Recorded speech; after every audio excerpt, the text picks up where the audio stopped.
All right, back with another director tier list, Stanley Kubrick now, which, I mean, this is the one who I got the most recommendations for when I made my other tier list. I did like a David Fincher, Christopher Nolan.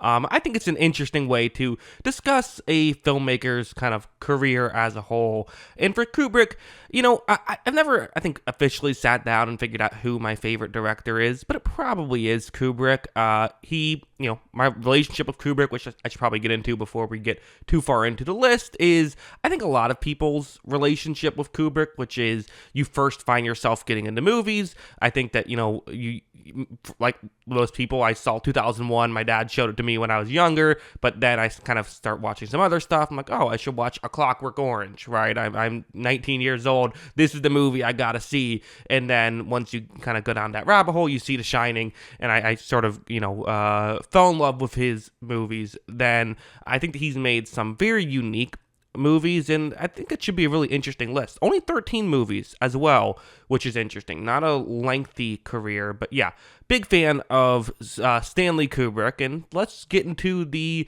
list, get into the tier list, starting off with Fear and Desire. In fact, a couple of these movies, weirdly, despite the fact that I would say he's my favorite director, I hadn't seen all of his films until recently. I watched Fear and Desire and Killer's Kiss kind of for this video. I kind of used this video as an excuse to finally get around to them. Fear and Desire, we'll start off with that one. I might take a little bit longer discussing some of these because I think it's fun. Hopefully the pacing isn't too boring for you. Hey, Stanley Kubrick has his slow pace sometimes. I can have mine. Fear and Desire is just an interesting film. It's essentially shot on no budget. There was no distributor at the time, which is not how those things typically go. Usually you have a distributor in place. Even now, that's usually how you do it, especially back then, is how you do it. Now it happens where movies are made without a distributor, but Kubrick, he wanted to make a movie. It's an incredibly low-budget movie. It's a black and white movie, despite the fact that a lot of people have probably seen it with colorized. In fact, I even watched it colorized just out of, like, morbid curiosity, I suppose. It's not great colorization, I have to say, and it's on Amazon, too. It's not just a YouTube video. It's public domain now, so that's why they can do it. But yeah, the Amazon version I watched was colorized, so that was weird. But yeah, it's a flawed movie. It's a very flawed movie. In fact, I'm gonna put this right away in the one to forget tier, just because it kind of feels like it goes without saying.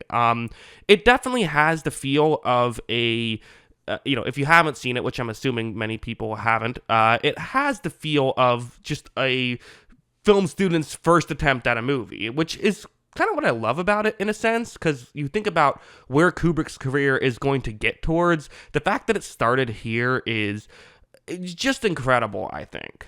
There are some chances he takes, some interesting editing techniques he has, which you have to wonder how much of that is because of just he didn't go to film school, right? Film school wasn't really a thing at the time, so he's kind of just doing stuff the way he wants to do it. He watched a lot of movies, was a big movie fan, and so that's kind of what made him do this. And obviously he has a photography background, and there are some shots that look great, but really as a whole, I mean, there's concepts that he wants to explore. He just doesn't have the physical tools to explore those, I don't think. So yeah, like I said, it's a flawed movie. It's not one that really works, but I would say that it's almost a must-see if you are a aspiring filmmaker, because it's so cool to see this is where he started and then where he ends up. So that's Fear and Desire. He then makes Killer's Kiss, which, again, it's not a movie I like. There are some people who are in the camp of this is actually a good movie. I think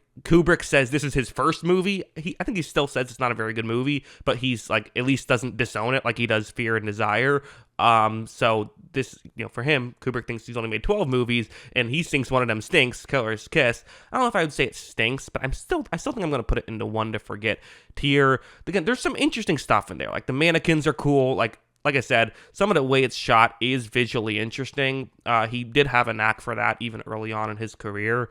But I think if you saw Killer's Kiss, you still wouldn't be thinking, oh, this guy is going to be one of the great directors, or even like a director to talk about, in my opinion. It's a story that works, but it's still not a great one. Also, apparently the studio changed the ending to make it more of a happy ending instead of what Kubrick wanted. So that's interesting as well. But, right off the bat, Kubrick, if you're someone who hasn't seen either of those movies, again, I think you should watch Fear and Desire if you want to make movies, just because it can tell you that, like, hey, don't worry too much about your first movie being perfect. Just get out there and make something. You'll learn a lot doing it. You can make something better there. Killer's Kiss, I don't think is necessarily one you have to watch. But then we get into Kubrick, like, making things happen. He makes The Killing, and The Killing's great. I really like The Killing. It's such an entertaining movie. It's very different than a lot of Kubrick's other stuff. It's almost like just a thriller, right? It's so fun. I should probably set up the tiers. I realized I forgot to do that, so I'll set up the tiers now. The 5 tiers are on the obituary. These are the movies that when Stanley Kubrick died, these were the first couple of movies you're putting in the obituary. Then there's in the box set, if you make like a Stanley Kubrick highlights, these are the ones that make it in there. Then still very good. I actually changed one of the tiers from previous tier lists. I went not what he's known for. Usually I would go I think not his best. I think usually I would say that is one to forget. And then the bottom tier was Oh God, but he doesn't really have any that I would say are oh God, and I don't think that, he has 2 negative tiers, so I added the not what he's known for. Feels like a good kind of middle ground there. So those are the tiers. Also, one other thing I should mention, I'm on Letterboxd. Just search Jackson Kruger, should be available there. I actually made a ranking of all of the Stanley Kubrick movies on one of my lists, so you can check that out if you want to hear, how I actually have them ranked as opposed to just in the tier list. But yeah, sorry, long tangent. Back to The Killing. It's a really good movie. Again, apparently the studio didn't love the non-linear way it was told and wanted to see a cut where it was told linear, more straightforward, but test audiences hated that, so they said, okay, fine, we'll do it this way. Yeah, it's a really good movie. It's a movie about kind of how something could work on paper, but then people don't act that way, which is kind of funny thinking about how Kubrick would be kind of known for a control freak later on, but how it's almost like he's almost like the guy who's trying to keep everything together. It's a really good movie. I don't know if I'm going to put it in the box set. I don't know if I can put it that high, but still very good. Feels like a good place for The Killing. And then we have Paths of Glory, which to me is the first Kubrick movie, right? Not the first movie he made, but the first one that feels like a Kubrick movie. It has that like almost weird sense of humor at times to it. It has the deep psychological questions that it's asking, and the way that it's kind of not afraid to have protagonists that aren't perfect, although the protagonists are still pretty good. It's, he definitely gets more Kubrick-y later, but of course the ending just feels like such a Kubrick style ending to me. I think Paths of Glory is great. In fact, I'm going to put it in the top tier. I think it's one of the best he's made, and one that if you haven't seen Paths of Glory, that's definitely one you check out. The poster has it colorized here. Hopefully there's not a colorized version of it. Watch the black and white version of Paths of Glory, one of the most gorgeous movies he's made, which is certainly saying something. Then we have Spartacus. So, okay, he's Kubrick's starting to make a name for himself now, right? Like, he's become an established director to the point where he can get a gig on Spartacus, which is this huge massive deal, right? He decides to take the gig, and it to me, this doesn't feel like a Kubrick movie. It just doesn't. It's a fine movie. I'm not typically crazy about. I think this the old Hollywood epic. Those just aren't my genre, I guess, aren't my jam. There's some I like, but I'm going to put this in not what he's known for. Like I said, it just doesn't feel like a Kubrick movie. It feels like it's almost surprising if you watched it not knowing Kubrick made it, and then I think there's parts of it that are great, don't get me wrong. I just don't think it really hits the way that some of his other things hit. So because of that, that's where I'm putting Spartacus. We then have Lolita. Lolita is a very interesting film as well. One where the tagline on the poster was, "How did they make a movie?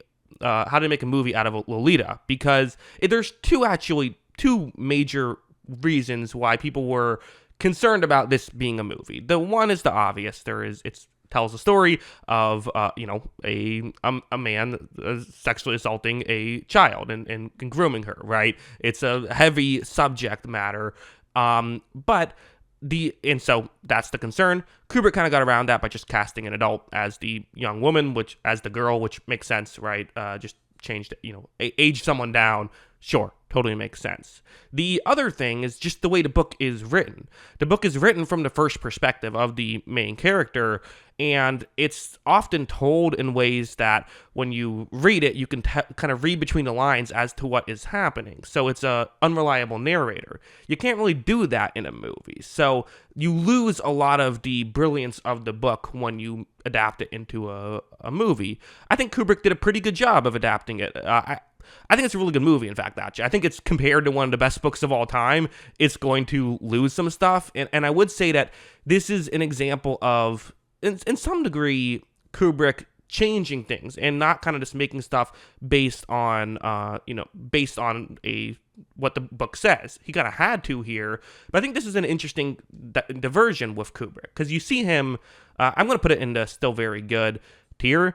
But now going to a broader point, you see Kubrick kind of after the first couple of movies, I think he said, you know what, I need some structure here. His films felt very structureless, and I think he, like all good filmmakers do, understood his weakness and wanted to make sure that he could get a base structure from a novel and then do the things that he's great at on top of it. Lolita is kind of a movie that I feel like he really made some changes, including putting the ending of the novel at the beginning of the movie, things like that, more out of necessity than anything else. But I think it kind of let him realize the way that he can do this. And he doesn't have to just, adapt something straight up. Not that everything he was adapting was straight up, but I think this is probably the biggest diversion he made, which takes us to Dr. Strangelove, based off a book as well. That's more of a straightforward, it's not a book I've read. From what I understand, it's a very straightforward novel. It isn't a comedy at all, and it's also not a great novel from what I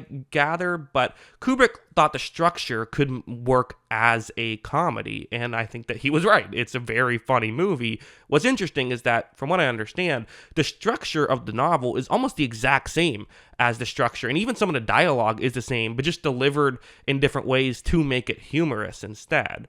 The movie's also hilarious. A line I often quote is, "Gentlemen, this is no place for fighting. This is the war room." That's just one that I think is it's hilarious. It's a hilarious movie. It's absolutely fantastic. So again, I felt Kubrick got the reputation for not being that funny, being rather cold. I think this movie's hilarious, and again, does have deeper messaging that it doesn't need you to pay attention to, but you can pay attention to it if it's there. Maybe this is I don't think it's crazy to say it's an in the box set movie. That feels fair to me. I think some people might put it higher, I guess, but in the box set feels fair. I think Dr. Strangelove is great. And then we have a movie that I could probably spend 20 minutes on alone, so hopefully I won't bore you too much on it. 2001: A Space Odyssey. I think one of the greatest movies ever made. There's been this weird, I see on Reddit, there's people like, oh, it's so boring, it's so slow.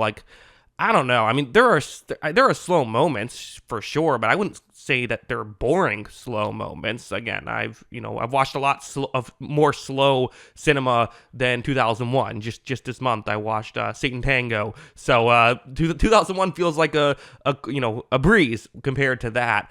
Sure, there are some slower moments, but I think that, again, the way that I feel during those moments is not bored. I think that this is his most well-known movie, right? When you think of Kubrick, you think of 2001. And some of the shots that he was able to pull off, I don't know how he did half of this. It's truly incredible, the way that he makes this look better than movies getting made today with tons of special effects. I think 2001, I'll put that up there with maybe a couple shots don't fully work, but so much of it does. Again, it's interesting just looking through his whole career. He did almost do the Stargate sequence a little bit in Killer's Kiss. There's a brief moment of that, but obviously he takes it to another level.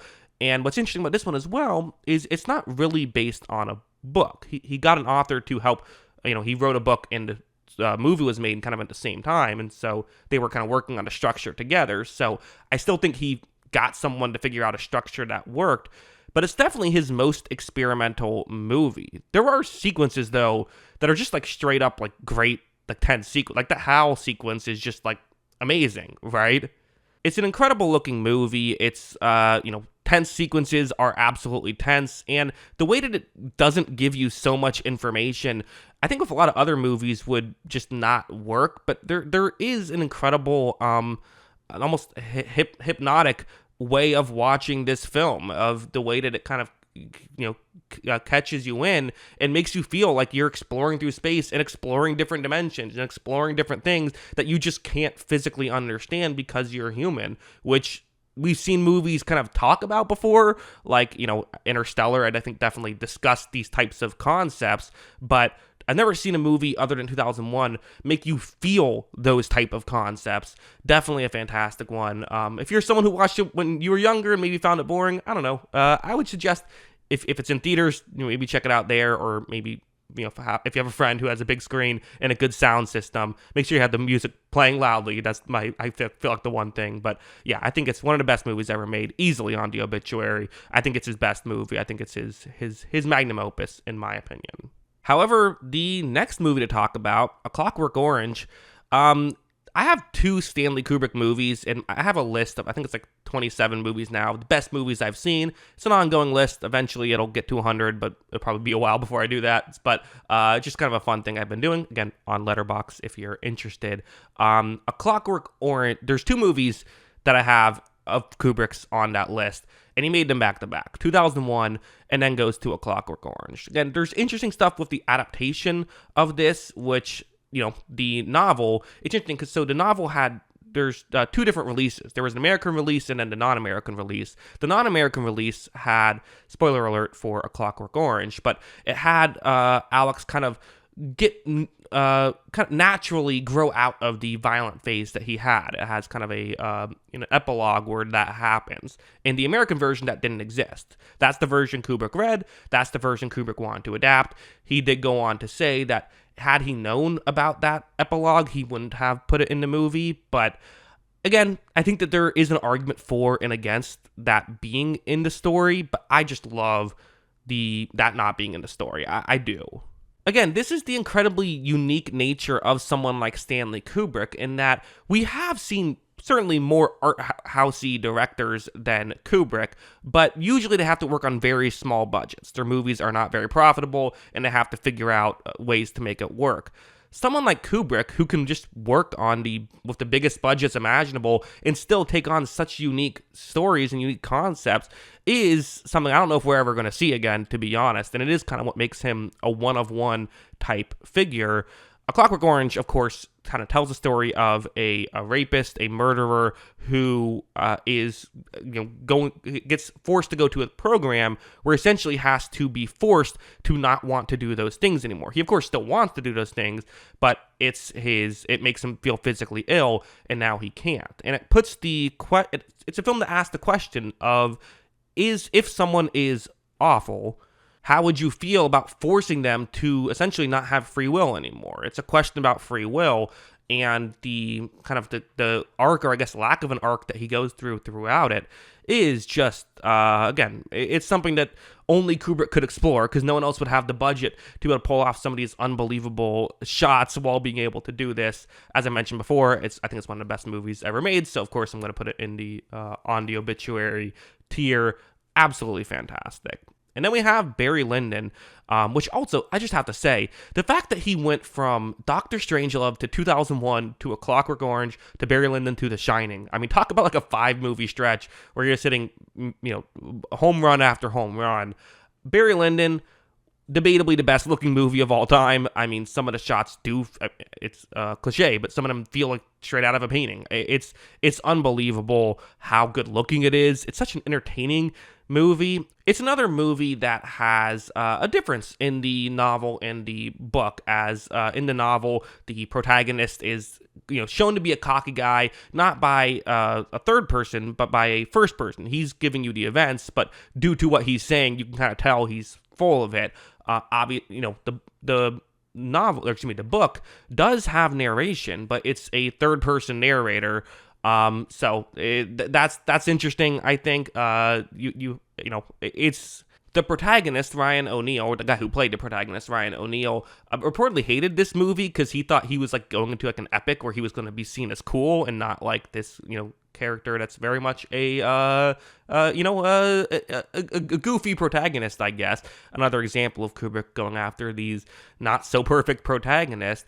But it's told in a really interesting way. It kind of, ends with the point of the people that the quote, which is a quote from the book, but told in a different spot, that they leave you at the end of essentially saying that all these people who fought for power, they're all equal now because they're all dead, kind of saying, that's kind of pointless to be searching for this power, which is, again, an interesting just sort of thing about how he tells these really entertaining stories. They're incredibly visually interesting, but there's always so much more depth behind them than just an interesting story. So another really good one. It's not my favorite Kubrick. It isn't. You